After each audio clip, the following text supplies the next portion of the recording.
Hi, welcome to day 3 of the Academy of Kempo Martial Arts 7-Day Martial Art Challenge.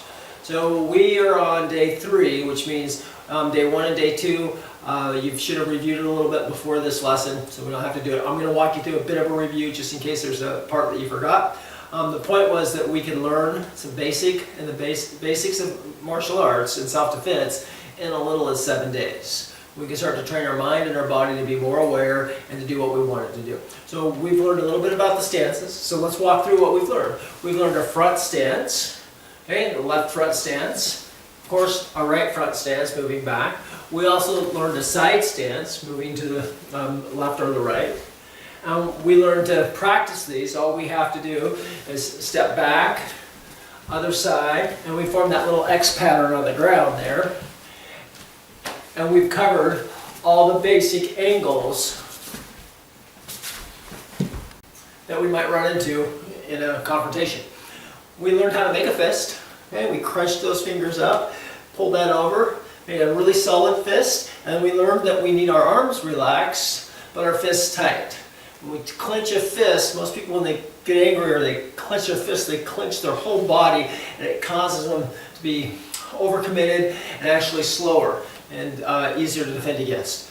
So we learned to make a fist and then shake the arms out, but keep the fist tight. We learned how to do a thrust punch. Okay, so we'll do a couple of those. We'll step back to the stance, pull the hands up. We did a traditional punch from the hip. We learned that we hit with the first 2 knuckles and then we twist. Hit with the first 2 knuckles and then twist, keeping the arm slightly bent. So let's do 10 thrust punches. 1, 2, 3, 4, 5, 6, 7, 8, 9, 10. We also learned to keep our shoulders squared and not to overthrow our motions out there and telegraph our motions. We learned a basic front kick. We used the top of the foot as the weapon, and we came up with the knee and right up into the groin, right? Used it as a groin strike. We learned also not to pick up the foot like we're going to kick a ball, and not to swing the leg up and be overcommitted. We learn to stay balanced, bring the knee up, extend the foot out, and then retract back. We learned the most important thing with the front kick is retraction. We then also learned that when we punch from up here, we're not going as far from down here, but they're a little bit different punches, but they're just, they're kind of a short punch of this, so this only works this range of motion, where this has fuller, but they're done a little differently. This punches out and back, this punches out and back. We don't do the push and pull on this like we train this, not at this time. So we call the front leg, front hand, our lead hand, a jab. We call the back hand, with the back leg, a cross. We also learned on this one that we punch straight and we don't follow that arm that way, we drive that punch in. We learned that the first punch, the hand starts, then the body, and then it gets back very quick. We learned on the cross that the body starts first, then we drive the hand out and then pull back. So let's do a couple of these. 1, 2, 3, 4, 5, 6, 7, 8, 9, 10. Okay, so that's pretty much all of it. I taught you a quick practice routine.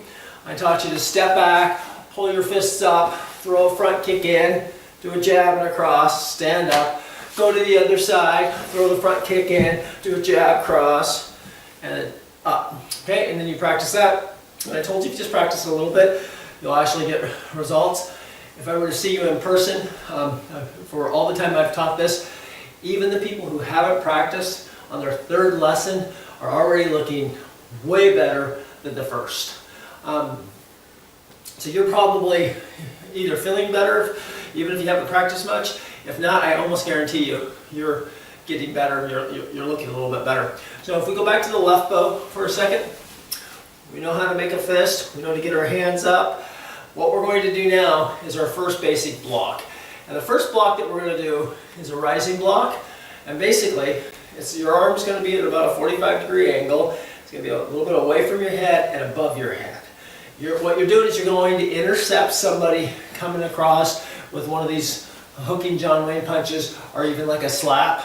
Hey, this block is not designed, nor should it be used against somebody that's coming in with hand motions, jabs, and crosses and such.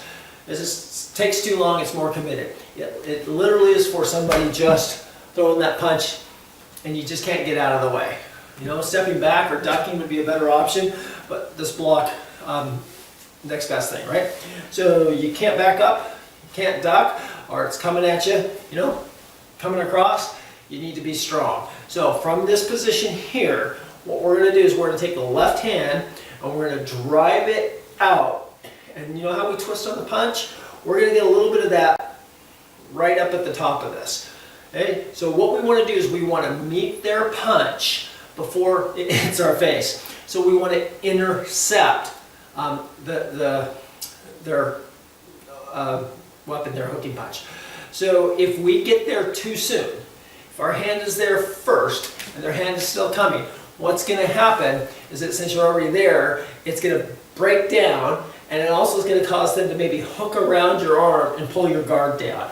So you're going to want to drive it out into their arm and about right there. Right when their arm's here, you're going to be hitting right up underneath that arm. Bang! And you're not going to stay there too long. You're going to go boom, get it back, and you're going to fire your punch in there right into his chin or right under his nose. So from our left leading stance, our hands up, here's our first block. Left side only. It goes straight up and then out. Okay, so let me do it from the side here, a little easier to see. 1, 2, 3, 4, 5, 6, 7, 8, 9, 10. Right? And again, it's kind of important to know common mistakes, because you may be making these without knowing. So the mistakes I see in my students when they first start is they come too far here, which, you know, hit, or they don't go high enough, which still gets them hit, okay? Or they just have bad timing and they don't get it there too soon. So that one, you just got to practice. So straight out to the 45 out. You'll see this is protecting. If you look at my center line, remember my center line goes down my body here. So it goes from the top of my head to my nose, to my chin, to my solar plex, bladder, groin, straight to the ground. We consider that our center line. The wrist, my wrist, on that block, this part of the wrist, is on that center line. It's not over here, it can be over there. I mean, if the guy has a big arc, it will be there, but for training purposes, we don't want to practice. See, I'm missing my face. We want to, this is what's being hit. This is what he's trying to hit. It's not going to be what's going to get hit. So here comes the punch, or the slap, right? Smack, bang.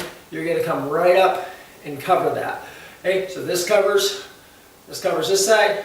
See how that works? So our hands are here. We're just going to go bang and block, bang and block. So let's easily do, let's do 10 of these. And we'll alternate, make it interesting. So it goes 1, 2, 3, 4, 5, 6, 7, 8, 9, 10.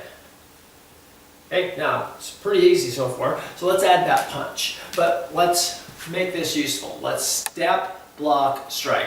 A little bit more realistic. You're standing there in your neutral stance. Remember, we learned the neutral.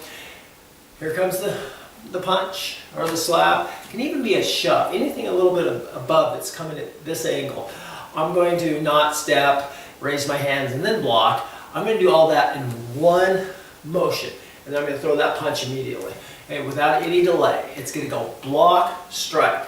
Now in order to get this, we want to go slow, because the body will, the mind will go quick enough to understand it, and it'll end up skipping most important things. So it ends up kind of looking like this sometimes, where the hand and both of them kind of come up. You're all, you know, there's some issues with that. So if you look at me sequencing it, my leg starts to move, my hands start to move. There's that fighting stance. There's the rising block. There's that cross. And then I'm back on here, and I usually will change positions. Okay, so at this point, if I were training this and you know it, and you know your stances, I might have you go 1, 2, side stance.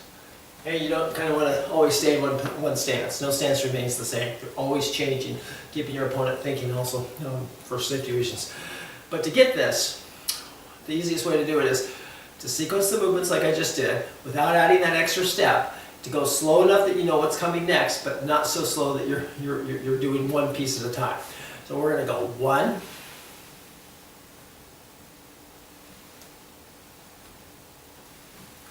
2,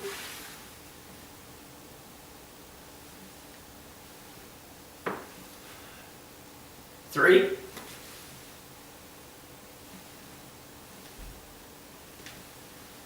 4, 5, 6, 7, 8, 9, 10. And now what we're going to do is add that block without the punch and just the step. So I'm going to take my punching hand, which right-handed, so I'm going to place it behind me. And what I'm going to do is I'm going to step back. I'm going to take the hand from down here. If it was in a traditional position, let's do this for a second. Let's do a traditional rising walk, which is what we were doing. Starts from the hip, slides up the body until the wrist line is aligned with your eyebrows, and then it pushes out. Then it comes back the exact same way. Now we're getting a little bit more technical and traditional with this block. It comes up. See, this is the area I'm covering. So this comes up on the inside of that and then protects. When it comes back, it just comes right back in. So it goes one way out, same way back. Okay, common mistake is to come up and then to drop it down. Okay, up. This is what you're doing. Just slide right up along your center line and then twist out and back. Right up and back. So now that gets the whole mechanics. The reason I like doing the traditional or the long way first is because I have to do a full range of motion with this exercise, not half a range. This is half range, right? It's like lifting a weight like this. You're going to get some results, but you're going to get the most, you're going to have to complete the motion. So if we go in, by the way, when we go into self-defense movements, I love shortcuts.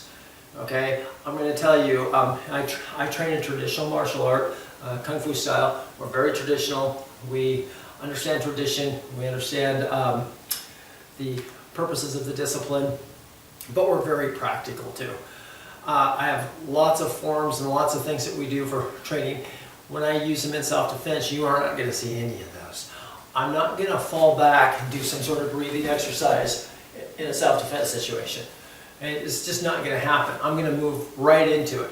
But they have their purposes for training. For self-defense, we're going to take that long version, this big long thing here, right? And our hands going up, hey, I don't want you in trouble. And then from there, it shoots right to the point. Very quick to the point. I definitely don't want to put my hands up, hey, I don't want anything. Then pull my hands all the way back down here. You're going to get hit in the face with that. So to practice that, we have to get good at these techniques quickly. We have to bridge between traditional and long, short and combative, or sometimes people call it street style, which I don't like that term. Okay, so the long version looks like this, okay? This is kind of a traditional way of practicing the rising block. And the short version is to just raise your arms up and move into that motion. Bang, bang, bang, punch. Okay? Truth is where? Always somewhere in the middle. So what we're going to do now is we're going to shortcut this a little bit. You're going to just step back and you're just going to bring the hand up in front of your face and get your hands back. Okay? So you're going to step back, bring the hand up. Okay, you're not even going to go to here, then here. You're going to step, you see this punch coming. Just drive it out there, get your hands back up to fight. Okay? Cover this part of your face. Bang. You don't have to be black belt to do this. You step back, here comes that punch, get your arm in front of it. That's better than your face in front of it, right? So you're going to step back and then get back to here as fast as you can. Okay, so let's do 5 of them. 1, it's a short version, right? 2, 3, 4, and 5. Okay, now traditionally, so what do I mean by short version and long version? So a traditional version of this same exact exercise we just did would look like this. Hands would be on the hip. You go step, cross the arms, block, okay, punch, and then set and back. Okay, so you just go 1 set and back. Same thing, short, long. Okay, for this course and for this challenge, I want you to have a working knowledge. I want you, if somebody comes up to punch or slap or push you, that hand gets in the way and your other hand stops them from doing it again. We can figure out how this works and what the best way to train that is after you get a good base. So basically we've covered your first block, your kick, and your steps. And if you've been practicing, you've got a pretty good understanding. You're probably starting to think different. Now I want to branch off just a little bit into the awareness or maybe the mindset training, which is kind of comes over time with practice, but there's a few things we can do right away to help our training. So number 1 is going to be your posture. Okay, so for a couple of reasons. If you have a good solid posture, if you stand tall, shoulders back, you're aware, you're looking around, you're not crunched up, looking smaller and trying to hide, even if you're not doing that. If you have really poor posture and you slouch a little bit, that just yells victim. Okay? It just almost says pick on me, whereas this says I'm going to do something about it, so leave me alone. Now that is no guarantee, but it's going to help a lot. Here's the other thing. All of these movements in self-defense and the combative arts are designed to work from proper posture. I call this, proud posture, but that's physically, it's good posture. This is not good posture. This is, it isn't. The movements aren't designed to work from bad posture. So the health benefits of the art are also mental, okay, as well as physical. So if your posture is upright, that block is going to be solid. It's going to work a lot better. Your punch is going to be solid. It's going to be harder because that's just how this stuff was designed. So I want you to take a little time, if you can remember this, when you're out and about, if you can get a chance to get out and about, is to watch people as they walk by, as they talk, look at their posture. And just watch. And what do you think, or how do you feel about a person? A person that's looking down and hunched over a little bit, there's a feeling you get just looking at that person. And I'm not talking about the guy that's walking around looking for a fight. That's a whole different thing. But the one that holds themselves with confidence, with poise, with awareness. The more you hold yourself like that, the more that feeling becomes who you are, the easier life gets. And it works the other way too. So a lot of the art people ask me is, how does it build so much self-confidence? How does it change people so quickly? And I'm talking, some of my students after 3 and 4 lessons understand how their life starts to change. We can't put a finger on it. They go, what have I learned? I've learned to kick, a punch. How come? Well, one reason is that ultimately you're empowering yourself. Okay? You're taking control of your mind and your body, and you're on a journey. That alone turns you and starts you looking forward to where it's possibly you could go. After I make sure that their posture's right, that they're meeting force, they're solid, they're not going to allow negativity to come in, it's like we've taken the blinds off. They start to see that that's the way they want to live, so they start seeing it more and it builds on it. And I just bring that up because all this knowledge isn't going to do you any good if you don't understand that your mind and that your awareness are the keys to making this stuff work for you. Okay, so now, that's enough philosophy for today. We've done a stance, a fighting stance, a couple of punches. Now we've got a block. I want to just very briefly add one more strike in here. Okay, we're doing really great, but I'm going to give you one more. Okay, and it's an elbow strike. Elbows are extremely powerful, but you have to be very close to your opponent. Okay, but if you can hit with them, they're pretty good. So I'm going to go from a right leading stance, And I'm just gonna keep my hands here, up, okay? My preferred fighting stance happens to be right side, but it doesn't matter. And we're just gonna reach out and strike, okay? Reach out, think about their head being right there. Okay, so reach. This is just how you train. And I'm in a right bow, you can be in a left. Reach, okay, it doesn't really matter. I just want to practice from this side. We're going to go 1, other side, 2, 3, meet, take the hand and sandwich. Meet the elbow and the palm. Fighting position, strike, back. Reach, reach. Okay, so this is just an elbow strike. Bang. Things to look out for, so you don't need to lean in. If you're having to lean to reach your opponent, you're using the wrong weapon. You should probably use a fist. Okay, so very short range. Yes, head's right here. Reach, bang. Reach. Okay, 2, 3, 4, 5, 6, 7, 8, 9, 10. Okay, reach from your fist position. Roll that elbow up and across. See that circle? Follow this elbow right here. Okay? Right here. Follow it around. Bang. When I'm on this side, I usually use a pivot. Use a pivot. Hit, hit, hit, hit, hit, hit, hit.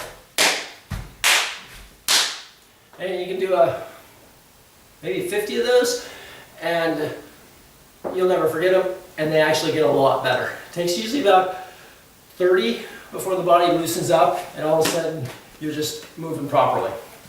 I love elbows. I use them a lot. One of my favorite techniques.